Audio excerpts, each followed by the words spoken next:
छत्तीसगढ़ जाने के क्रम में भाजपा के राष्ट्रीय अध्यक्ष कुछ देर रांची में रुके। प्रदेश नेताओं के साथ की बैठक, लोकसभा चुनाव को लेकर दिए सुझाव और निर्देश। ईडी समन के खिलाफ मुख्यमंत्री हेमंत सोरेन की याचिका पर उच्चतम न्यायालय में हुई आंशिक सुनवाई। 18 सितंबर को अगली सुनवाई।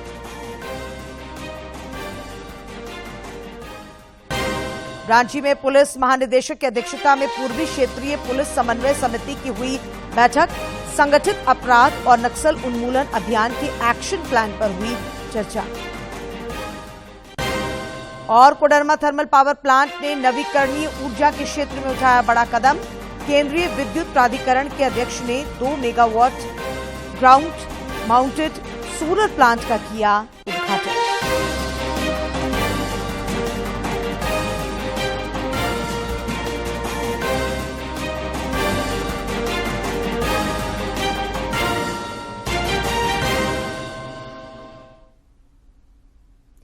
नमस्कार, खबरें झारखंड में आपका स्वागत है। मैं हूं डॉक्टर ऋषिता आनंद और अब समाचार विस्तार से।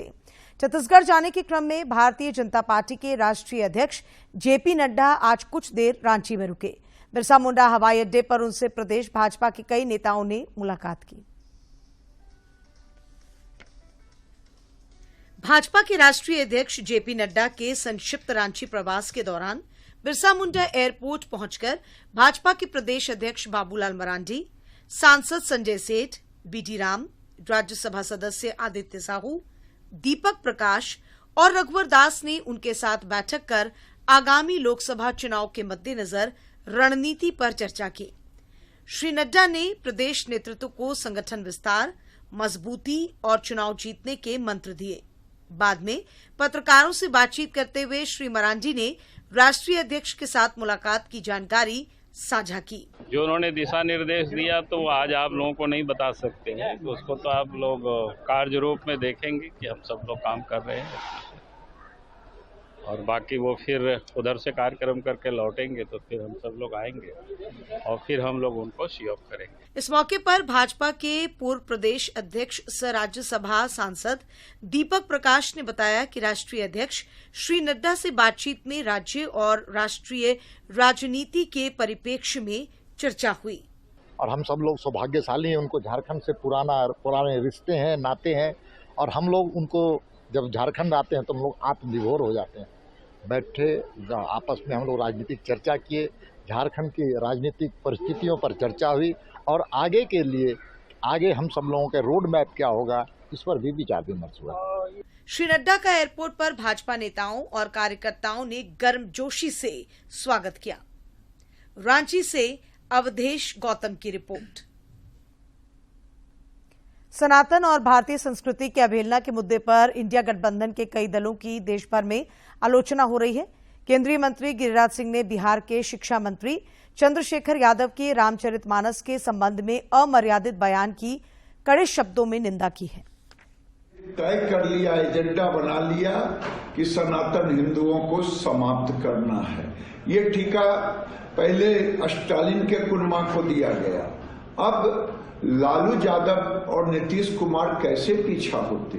इनके कुनमा ने तो कह दिया कि ये धार्मिक पुस्तक रामायण साइनाइड है, साइनाइड को जीभ पर लेने से लोग मर जाते हैं। इसीलिए आप ये कह रहे हैं क्योंकि आपने हिंदुओं को जात में बांट करके वोट की राजनीति कर रहे हैं। लेकिन भूले नहीं, अगर ये हमें सिखाने की जरूरत नहीं है।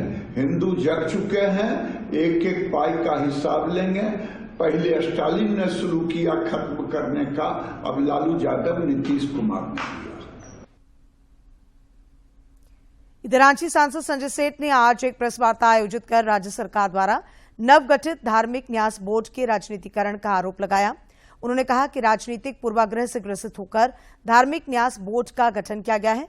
धार्मिक न्यास बोर्ड ने जिस तरह के कदम उठाने शुरू किए हैं वो सनातनी भावनाओं के साथ खिलवाड़ करने वाले हैं। रांची सांसद ने सनातन को मिटाने के बयान पर इंडिया गठबंधन से रुख स्पष्ट करने की भी मांग की। कि किस तरह महंत परंपरा को, जो हमारी हजारों साल, सैकड़ों साल पुरानी परंपरा, उसको ध्वस्त किया जा रहा है। प्रवर्तन निदेशालय ईडी के समन के खिलाफ मुख्यमंत्री हेमंत सोरेन की याचिका पर आज सर्वोच्च न्यायालय में न्यायमूर्ति अनिरुद्ध बोस और न्यायमूर्ति बेला एम त्रिवेदी की पीठ में आंशिक सुनवाई हुई। अब 18 सितंबर को मामले की अगली सुनवाई होगी। इस याचिका पर सुनवाई के दौरान श्री सोरेन के अधिवक्ता मुकुल रस्तोगी ने स्वास्थ्य खराब होने का हवाला देते हुए अगली तारीख देने का आग्रह किया। इसे अदालत ने स्वीकार करते हुए अगली सुनवाई की तिथि 18 सितंबर मुकर्रर की है। रामगढ़ समाहरणालय सभाकक्ष में आज दिशा एवं डीएमएफटी के न्यास परिषद की बैठक हुई। इस दौरान हजारीबाग सांसद जयंत सिन्हा ने विकास संबंधित कई योजनाओं को स्वीकृति प्रदान करते हुए जिले के सभी पंचायतों में सामुदायिक भवन बनाने का निर्देश दिया। 26,28,191 अचीवमेंट है सर 25,22,809। सामुदायिक भवन में करीब 1.5 करोड़ का होने वाला है और इस 1.5 करोड़ में आपको 2 तल्ला एक बहुत सुंदर सामुदायिक भवन हर पंचायत को मिलेगा। उस पंचायत भवन में एक बड़ा सभागार होगा जहां आप शादी वगैरह ब्याह कोई भी बड़ा सामुदायिक कोई फंक्शन हो आप कर सकते हैं। दूसरे तल्ले पे महिला मंडल होगा एक के लिए सभागार। महिला मंडल के सभागार में सिलाई की मशीनें होंगी, महिलाएं वहां अपना काम कर सकती हैं, मिल सकती हैं। सांसद चंद्रप्रकाश चौधरी और विधायक सुदिव्य कुमार सोनू ने आज प्रधानमंत्री ग्रामीण सड़क योजना मद से गिरिडीह में करोड़ों रुपए की लागत से बनने वाली 2 नई सड़क योजनाओं का शिलान्यास किया। गिरिडीह के औद्योगिक क्षेत्र श्रीरामपुर से जसपुर तक 6 करोड़ 71 लाख की राशि से प्रस्तावित सड़क निर्माण और डुमरी रोड स्थित बरमोरिया मोड़ में 3 करोड़ 63 लाख की लागत से प्रस्तावित सड़क की आधारशिला रखी गई। इस दौरान सांसद और विधायक ने ग्रामीण क्षेत्रों में ढांचागत संरचना के विकास और मूलभूत सुविधाओं के विस्तार पर भी बल दिया। 2 पथ का शिलान्यास का लगभग 1 करोड़ 2.5 करोड़ से ऊपर का है और 3 करोड़ 75 लाख से भी अधिक की लागत से 2 ग्रामीण पथ जिसका शिलान्यास हुआ है। और गिरिडीह सदर प्रखंड में 2 सड़क योजनाओं का शिलान्यास हुआ। पहली बड़ी महत्वपूर्ण योजना जो मोहनपुर से गादी से रामपुर होते हुए फुलची हजारीबाग तक है, इस योजना का शिलान्यास हुआ जिसकी कुल लंबाई 15 किलोमीटर के लगभग। कामगारों के लिए इस बार की विश्वकर्मा जयंती कुछ खास होने जा रही है। प्रधानमंत्री नरेंद्र मोदी 17 सितंबर को कामगारों को सशक्त बनाने के लिए प्रधानमंत्री विश्वकर्मा योजना की शुरुआत करेंगे, जिसकी घोषणा उन्होंने लाल किले की प्राचीर से की थी। आयोजित प्रधानमंत्री विश्वकर्मा योजना आगामी 17 सितंबर से शुरू होगी, जिसे लेकर रामगढ़ जिले के लोहारों, कर्मकारों, कुम्हारों, बढ़ई, ठठेरा, शिल्पकार एवं बुनकर समाज के लोगों को काफी उम्मीदें हैं। अपने पुश्तैनी काम को आगे बढ़ते हुए अपना जीवन यापन कर रहे विश्वकर्मा समाज के बद्री विश्वकर्मा ने इस पहल के लिए प्रधानमंत्री नरेंद्र मोदी का आभार जताया है। हम लोगों की जीवन जो यापना है वो ऊपर अब उठेगा, लोन हम लोग को मिलेगा और हम लोग अपने जीवन को अच्छी तरह से सुदृढ़ कर सकेंगे, मकान बना सकेंगे, अच्छी तरह से समाज के बीच में पेश हो सकेंगे। रामगढ़ के बबलू कर्मकार और संजू विश्वकर्मा का भी मानना है कि इससे समाज के लोगों की आर्थिक स्थिति सुधरेगी और वे अपने पुश्तैनी काम को आगे बढ़ा सकेंगे। और क्योंकि प्रधानमंत्री ने कहा है कि बहुत निम्न दर पे इनको ब्याज पे मिलेगा इस योजना का लाभ, तो उसको इस परिवार को काफी लाभ मिल सकता है। इससे हमारी आर्थिक स्थिति सुधरेगी, कम दर में हम लोग का लोन प्राप्त होगा और जो हम लोग का पिछड़ गए थे उससे हम लोग को लाइन प्राप्त करने का एक ऐसी मुद्दा मिलेगा। रंजित विश्वकर्मा ने भी विश्वकर्मा पूजा के दिन लॉन्च होने जा रहे प्रधानमंत्री विश्वकर्मा योजना को लेकर सकारात्मक रुख दिखाते हुए कहा कि योजना केंद्र सरकार की ओर से कामगारों के लिए बड़ी सौगात होगी। विश्वकर्मा पूजा के दिन लॉन्च करने जा रहा है, इसका लाभ हमें हमारे सभी विश्वकर्मा भाइयों को, हमारे विश्वकर्मा समाज को इसका लाभ पहुंचेगा। रामगढ़ जिले के एलडीएम ने बताया कि प्रशासनिक महकमा अधिक से अधिक लोगों को प्रधानमंत्री विश्वकर्मा योजना से लाभान्वित करना चाहेगा, ताकि सशक्त समाज का निर्माण हकीकत बन सके। आने वाला भविष्य में जो उनकी कला है, जो उनकी पहचान है, उसको आगे बढ़ने का मौका मिल सके। और हम लोग इस जिले में प्रयास करेंगे कि इसमें अधिक से अधिक जो है हम लोग प्रयास करके है ना आगे बढ़ाएं और सभी को इससे लाभान्वित करें। प्रधानमंत्री नरेंद्र मोदी की पहल और कोशिशों से विश्वकर्मा योजना निश्चित तौर पर आने वाले समय में एक बड़े वर्ग के लिए वरदान साबित होगा और कामगारों का रुतबा बढ़ेगा। रामगढ़ से के तिवारी की रिपोर्ट। जमशेदपुर अंतर्गत भाजपा RIT मंडल द्वारा राष्ट्रव्यापी कार्यक्रम मेरी माटी मेरा देश अभियान के तहत घर घर जाकर मिट्टी संग्रह की जा रही है। इस कार्यक्रम में महिलाएं भी बड़े ही आत्मीय भाव से अपने अपने घर से माटी लाकर दे रही हैं।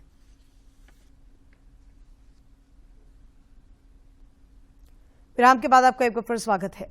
रांची के पुलिस मुख्यालय में आज पूर्वी क्षेत्रीय पुलिस समन्वय समिति की बैठक हुई। इस दौरान झारखंड सहित सीमावर्ती राज्यों में साइबर अपराध, संगठित अपराध, नक्सलवाद सहित विभिन्न अपराध पर नियंत्रण पर घंटों मंथन हुआ। झारखंड के पुलिस कप्तान की अध्यक्षता में हुई बैठक में बिहार, बंगाल, ओडिशा और छत्तीसगढ़ के पुलिस अधिकारियों ने भावी एक्शन प्लान पर चर्चा की ताकि आपराधिक और नक्सली गतिविधियों पर प्रभावी तरीके से अंकुश लगाया जा सके। जो म्यूचुअल हमारे बॉर्डर्स हैं, खासतौर पर छत्तीसगढ़ के और झारखंड के बॉर्डर है, वहाँ पर नक्सल एक्टिविटीज की समीक्षा की गई। उसमें काफ़ी कमी आई है और जो वहाँ पर हम लोगों के ऑपरेटिंग बेस है, फॉरवर्ड ऑपरेटिंग बेस है, कैंप्स हैं, उनकी संख्या बढ़ी है। तो ये सब चीज़ें हैं जो कि मतलब जिसमें उत्तरोत्तर मतलब सुधार हो रहा है और काफ़ी मतलब उसमें काम में आगे की तेजी से आगे बढ़ रहा है। संघ लोक सेवा आयोग की सिविल सेवा मुख्य परीक्षा आज से देश भर के विभिन्न परीक्षा केंद्रों पर शुरू हुई। रांची में भी निर्मला कॉलेज परीक्षा केंद्र में मुख्य परीक्षा आज से शुरू हुई। कदाचार मुक्त परीक्षा के लिए केंद्रों पर व्यापक प्रबंध दिखे।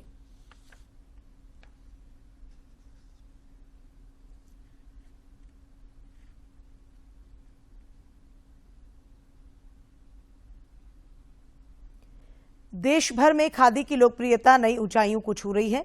खादी और ग्राम उद्योग आयोग के केंद्रीय अध्यक्ष मनोज कुमार ने बताया कि प्रधानमंत्री नरेंद्र मोदी के नेतृत्व में वोकल फॉर लोकल के मंत्र से खादी और ग्राम उद्योग उत्पादों की बिक्री पिछले वित्तीय वर्ष में 1,34,00,000 रुपए को पार कर गई, जबकि इसके माध्यम से 9,54,000 से अधिक नए रोजगार का सृजन हुआ है। खादी कपड़ों की बिक्री में पिछले 9 वर्षों में 450% से ज्यादा का उछाल और खादी कारीगरों के पारिश्रमिक में 233% की वृद्धि दर्शाती है कि मौजूदा केंद्र सरकार के कार्यकाल में खादी क्रांति ने बड़े पैमाने पर भारतीय जनमानस को भीतर तक प्रभावित किया है और अब नए भारत की नई खादी वैश्विक मंच पर आत्मनिर्भर भारत का प्रतिनिधित्व करने के लिए तैयार है। झारखंड सचिवालय सेवा संघ द्वारा प्रोजेक्ट बिल्डिंग में आज रक्तदान शिविर का आयोजन हुआ। इस मौके पर लोगों ने बढ़ चढ़कर रक्तदान किया और दूसरों को इसके लिए प्रेरित भी किया। रक्तदाताओं ने कहा कि रक्तदान को महादान की संज्ञा दी जाती है। ये नेक कार्य किसी जरूरतमंद मरीज की जान बचा सकता है।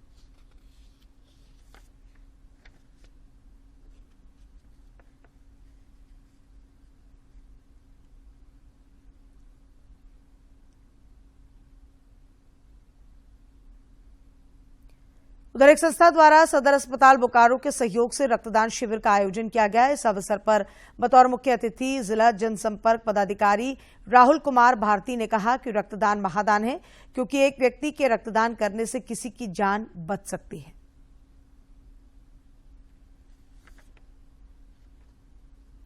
कोडरमा थर्मल पावर प्लांट ने नवीकरणीय ऊर्जा के क्षेत्र में बड़ा कदम उठाया है। केंद्रीय विद्युत प्राधिकरण के अध्यक्ष घनश्याम प्रसाद ने यहां 2 megawatt ground mounted solar plant का उद्घाटन किया। इस अवसर पर उन्होंने कहा कि जैसे जैसे हम रिन्यूएबल एनर्जी की ओर बढ़ेंगे, बिजली उत्पादन के लिए कोयले पर निर्भरता कम होगी।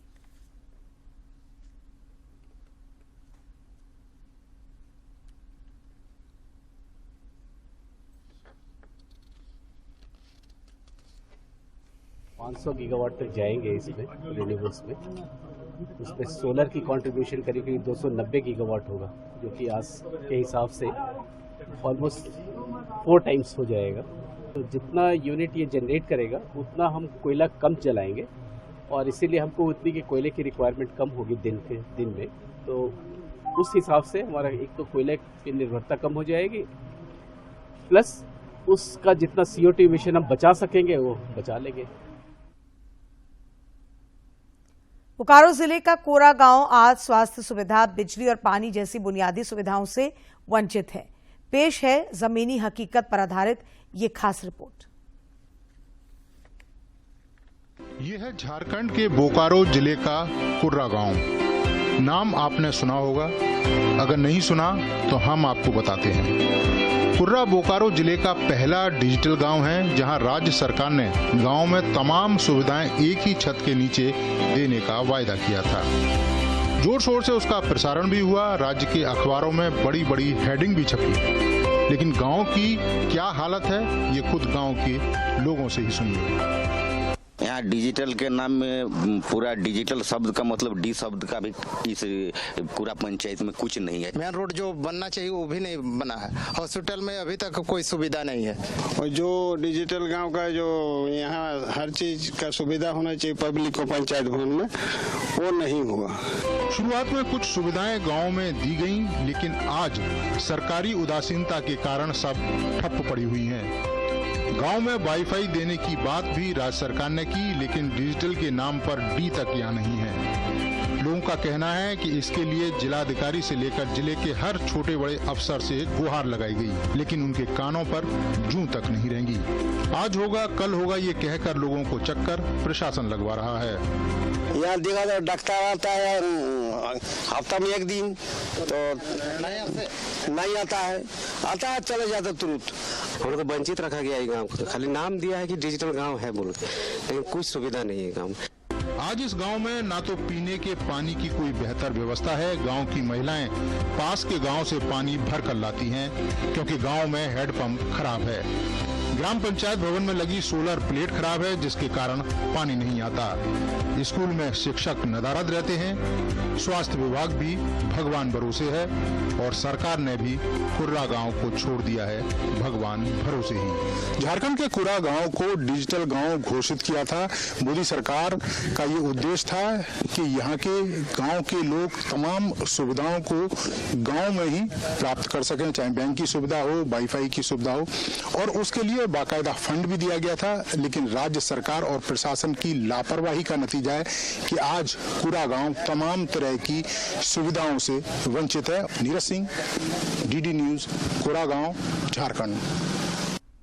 प्रधानमंत्री मत्स्य संपदा योजना के आज 3 साल पूरे हो गए हैं। इस अवसर पर केंद्रीय मत्स्य पालन मंत्री पुरुषोत्तम रुपाला ने इंदौर में मत्स्य संपदा जागरूकता अभियान की शुरुआत की। मत्स्य पालन, पशुपालन और डेयरी मंत्री पुरुषोत्तम रुपाला ने इंदौर में कार्यक्रम में मत्स्य पालन विभाग की 6 महीने लंबी पहुंच पहल मत्स्य संपदा जागरूकता अभियान की शुरुआत की। इस अभियान के अंतर्गत देश भर में इस साल सितंबर से फरवरी 2024 तक 108 मत्स्य किसान सम्मेलन आयोजित किए जाएंगे। इसका उद्देश्य योजना के बारे में संभावित लाभार्थियों को जागरूक करना है। जागरूकता पैदा करने के लिए और 2.8 करोड़ मछली किसानों और 3,477 तटीय गांव तक पहुंचना है। अभियान का उद्देश्य देश भर में मत्स्य पालन विभाग और उसके क्षेत्रीय संस्थानों की 9 वर्षों की उपलब्धियों और सफलता की कहानियों की जानकारी देना और ज्ञान का प्रसार करना भी है। पुरुषोत्तम रुपाला ने PMMSY के तहत विभिन्न परियोजनाओं का भी उद्घाटन किया। में से 3 साल में 3 लाख टन प्रोडक्शन पे मध्य प्रदेश पहुंच गया। ये ऐसे समाचार सुनने से ऐसा लगता है कि प्रधानमंत्री जी ने जो सोचकर इसको स्वतंत्र मंत्रालय बनाया, उसके पीछे कुछ सोच होगी उनकी कि इस क्षेत्र में पोटेंशियल है, इस क्षेत्र में क्षमता है, इस क्षेत्र को जरूरत है। ऐसा सोच के उन्होंने जो मंत्रालय बनाया और प्रधानमंत्री मत्स्य संपदा योजना 20,000 करोड़ की लागू की, तो आज यहां बैठे कई चेहरों के ऊपर जो मुस्कान दिख रही है, वो मुस्कान को मोदी जी ने भांप लिया था। आज इसको धरती पर उतरते हुए देखकर मुझे बड़ी प्रसन्नता हो रही है। प्रधानमंत्री नरेंद्र मोदी 24 सितंबर को मन की बात कार्यक्रम के जरिए देशवासियों के साथ अपने विचार साझा करेंगे। प्रधानमंत्री ने इस कार्यक्रम के लिए लोगों से अपने सुझाव देने का आग्रह किया है। लोग टोल फ्री नंबर 1800-117800 पर मिस्ड कॉल देकर रिकॉर्ड करवा सकते हैं। माई गव फोरम या नमो ऐप पर भी लोग अपने सुझाव दे सकते हैं। और अब कुछ खबरें राज्य के विभिन्न जिलों से।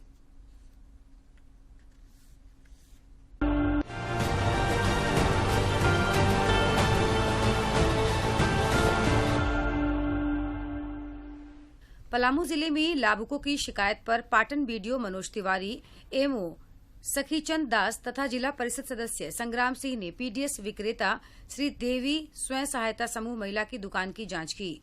इसमें पीडीएस दुकान में चावल 1 किलो भी नहीं मिला, जबकि पीएसओ द्वारा 15 जुलाई को ही अगस्त महीने का 45.5 क्विंटल आवंटित किया गया था। पलामू जिले के पीपरा प्रखंड के स्तरोन्नत उच्च विद्यालय भवन के समीप हुई वज्रपात की घटना में 7 छात्राएं बेहोश हो गईं, जबकि कई इलेक्ट्रॉनिक उपकरण जल गए। इस संबंध में प्रधानाध्यापक ने बताया कि दोपहर में तेज बारिश होने लगी। उस समय स्मार्ट क्लास में 10वीं की कई छात्राएं पढ़ रही थी। तभी विद्यालय भवन के पास वज्रपात हुआ, जिससे स्मार्ट क्लास में पढ़ रही छात्राएं बेहोश हो गईं। पलामू जिले में fair price shop PDS dealer को जागरूक करने के लिए 1 दिवसीय कार्यशाला का आयोजन किया गया। कार्यशाला का शुभारंभ उपायुक्त शशि रंजन, प्रशिक्षु आईएएस सह सहायक समाहर्ता रवि कुमार एवं जिला आपूर्ति पदाधिकारी प्रीति किस्कू ने दीप प्रज्वलित कर किया। पलामू जिले के तरहसी प्रमुख प्रिया कुमारी के खिलाफ लाए गए अविश्वास प्रस्ताव पर प्रखंड कार्यालय के सभागार में चर्चा एवं मतदान की प्रक्रिया पूरी हुई। इस दौरान पक्ष में 17 जबकि विपक्ष में 2 लोगों ने मतदान किया। पलामू स्थित जीएलए कॉलेज के जूलॉजी विभाग में आयोजित प्रैक्टिकल परीक्षा में विद्यार्थी या तो क्लास के बाहर या मोबाइल की रोशनी में परीक्षा देने को विवश हैं, क्योंकि वहां बिजली की उचित व्यवस्था तक नहीं है। रामगढ़ जिला खनन पदाधिकारी ने बलसगरा रोड के पास हजारीबाग से अवैध रूप से बालू परिवहन करते 2 ट्रैक्टरों को जब्त किया है। बालू को जब्त करते हुए ट्रैक्टर चालकों और मालिक सहित अन्य के खिलाफ थाने में प्राथमिकी दर्ज कराई गई है। खूंटी सांसद सह जनजातीय मामलों के केंद्रीय मंत्री अर्जुन मुंडा ने आज एक फोटो साझा कर राष्ट्रीय स्वयंसेवक संघ के 5वें सर संघचालक के.एस. सुदर्शन को उनकी पुण्यतिथि पर उन्हें विनम्र श्रद्धांजलि अर्पित की। कोडरमा सांसद सह केंद्रीय शिक्षा राज्य मंत्री अन्नपूर्णा देवी ने आधुनिक भारत के निर्माण में अतुल्य योगदान देने वाले महान अभियंता भारत रत्न डॉक्टर एम विश्वेश्वरैया को आज उनकी जयंती पर उन्हें विनम्र श्रद्धांजलि अर्पित की तथा राष्ट्र सेवा में कार्यरत सभी कर्मठ अभियंताओं को अभियंता दिवस की ढेरों बधाई और शुभकामनाएं दी। कोडरमा पुलिस अधीक्षक की अध्यक्षता में मासिक अपराध समीक्षा गोष्ठी का आयोजन किया गया, जिसमें पूर्व माह में प्रतिवेदित एवं लंबित कांडों की समीक्षा हुई। इस दौरान पुलिस अधीक्षक ने अपराध नियंत्रण के लिए विशेष सतर्कता बरतने की हिदायत दी।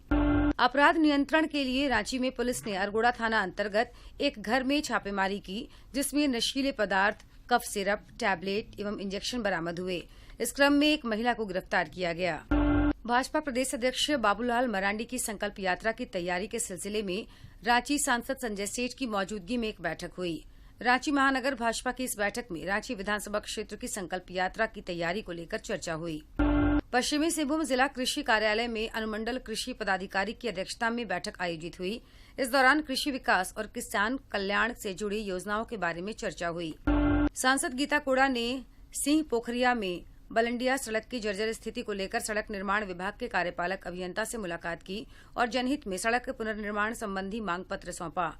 उन्होंने कहा कि सड़क की स्थिति अत्यंत ही दयनीय है, जिस कारण आए दिन हो रही दुर्घटनाओं को देखते हुए शीघ्र ही इसका पुनर्निर्माण किया जाए। दुमका उपायुक्त ने प्रखंड कार्यालय गोपी कांदर का निरीक्षण कर कर्मियों की उपस्थिति, पंजी, डाक रजिस्टर, दाखिल खारिज आवेदन सहित अन्य फाइलों की जांच की। इस दौरान उन्होंने उपस्थित अधिकारियों को जन कल्याणकारी योजनाओं से योग्य लाभुकों को लाभान्वित करने हेतु निर्देशित किया। कोडरमा समाहरणालय परिसर से बीमा जागरूकता अभियान के तहत बीमा जागरूकता रथ को हरी झंडी दिखाकर रवाना किया गया। यह जागरूकता वाहन जिले के विभिन्न क्षेत्रों में नुक्कड़ नाटक के माध्यम से लोगों को बीमा से संबंधित जानकारी देगा।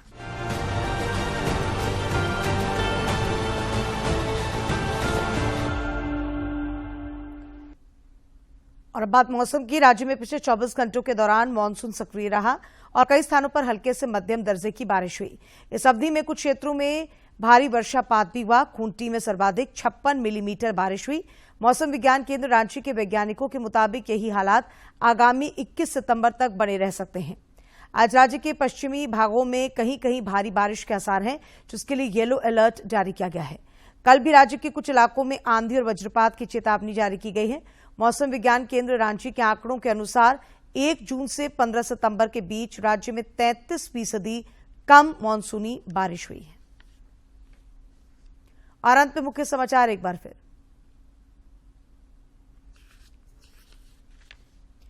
छत्तीसगढ़ जाने के क्रम में भाजपा के राष्ट्रीय अध्यक्ष कुछ देर रांची में रुके। प्रदेश नेताओं के साथ की बैठक, लोकसभा चुनाव को लेकर दिए सुझाव और निर्देश। ईडी समन के खिलाफ मुख्यमंत्री हेमंत सोरेन की याचिका पर उच्चतम न्यायालय में हुई आंशिक सुनवाई। 18 सितंबर को अगली सुनवाई।